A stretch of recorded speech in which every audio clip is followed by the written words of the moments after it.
Salut à vous, hein. J'espère que votre journée se passe bien par la grâce de Dieu, hein. Alléluia, gloire à Dieu.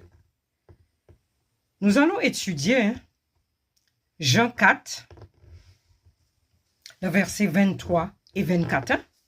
Nous allons parler de l'adoration.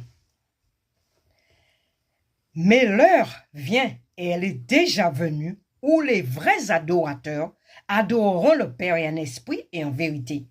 Car ce sont les adorateurs que le Père demande. Et le verset 24, il est dit, Dieu est esprit, et il faut que ceux qui l'adorent en esprit et en vérité. Nous devons adorer Dieu en esprit et en vérité. Ça veut dire, Dieu doit toujours avoir la première place de notre vie. Nous devons toujours avoir Dieu ici et ici. Le désir de Dieu, vous savez, le désir de Dieu, je vous l'explique, c'est de sauver des pécheurs pour en faire des adorateurs. C'est ça son but. Les vrais adorateurs, c'est des personnes qui ont une vraie communion avec Dieu. Voilà. Et ce sont des gens qui ont compris l'importance de marcher avec le Seigneur. Et les personnes qui donnent à Dieu la priorité de leur vie. Amen. Voici les vrais adorateurs.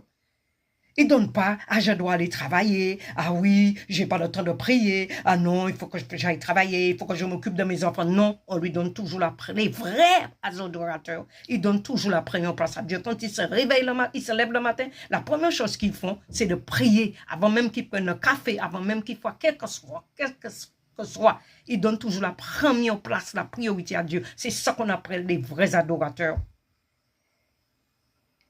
Il nous faut connaître aussi que l'amour de Dieu, nous faut connaître l'amour de Dieu de toute sa plénitude. Nous devons devenir un avec le Seigneur. Un est égal à un pour Dieu. Nous devons être accrochés à lui. Parce que c'est lui, Jésus, qui a été jusque sur ce bois, mourir pour nous sauver aujourd'hui. Alors, prenez Dieu comme vos adorateurs. Vos enfants ne seront jamais. N'adorez pas vos enfants. N'adorez pas votre mari.